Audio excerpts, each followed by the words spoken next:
Why do people think na bobo sila? What is your definition of bobo? How can you categorize yourself as bobo or matalino? Let's answer this question. Mga wala as in experience, ano po ang may re-recommend natin? I have a laptop din, pero sad to say, napaka-bobo ko, pero gusto ko sana mag-part-time. Una sa lahat, sinong nanakit sa'yo para maisip mo sa sarili mo na bobo ka? Sabihin mo sa akin, ako bahala dyan, sasaktan natin din yan. Charot.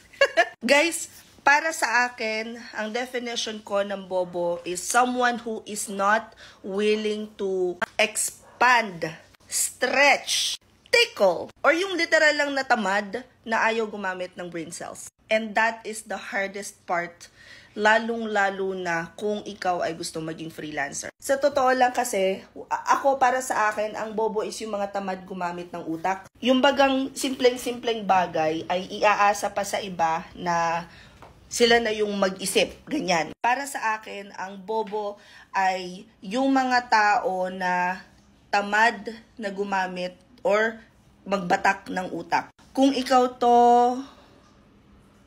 tabs and cabs, well, I'm so sorry to say it will be very challenging for you to transition to freelancing. But, naniniwala ako na hindi ikaw yan. Paano nga ba magsisimula kung number 1, feeling mo bobo ka? Pinakang una niyan, start believing in yourself. But at the same time, yung confidence mo, you have to work on that.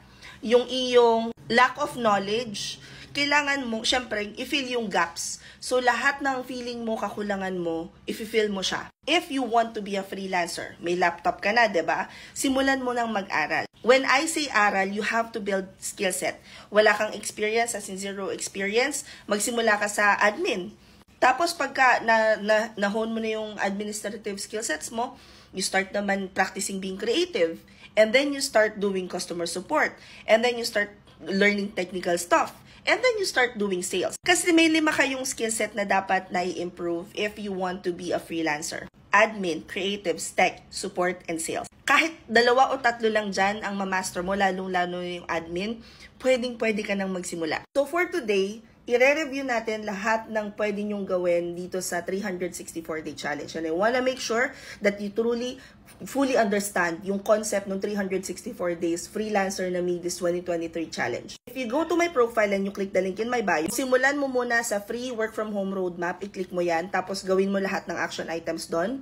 You might also wanna check free work from home training videos. Lahat yan, simula sa pinakang baba, sisimulan mo. Tapos gagawin mo. Pagkatapos, that's the time na pwede mo nang i-check either the free language training kung feeling mo hindi ka pa magaling sa English, or pwede ka na dumiretso sa 364-day challenge. 364-day challenge looks like this. Pag clinic mong isa-isa yan, bibigyan ka na niya ng training kung ano yung pwede mong gawin 1 day at a time. During the course of that 364-day challenge, meron na rin dyan mga website na pwede mong puntahan, mag-register ka, i-click mo, mag-apply ka, para lang ma-practice mo kung ano yung mga natutunan mo na so far. So for today's action item, number 1, please make sure that you have the confidence. You have to believe in yourself. Kasi walang ibang maniniwala sa iyo kundi sarili mo lang. At walang mag-aahon sa atin sa laylayan ng lipunan kung hindi ang sarili natin. Number 2, start researching. Mag-practice ka ng lahat ng skill sets na dapat meron ng isang freelancer. So, review ulit natin, admin, creatives, tech, support, and sales. If hindi ka pa ganun ka-confident,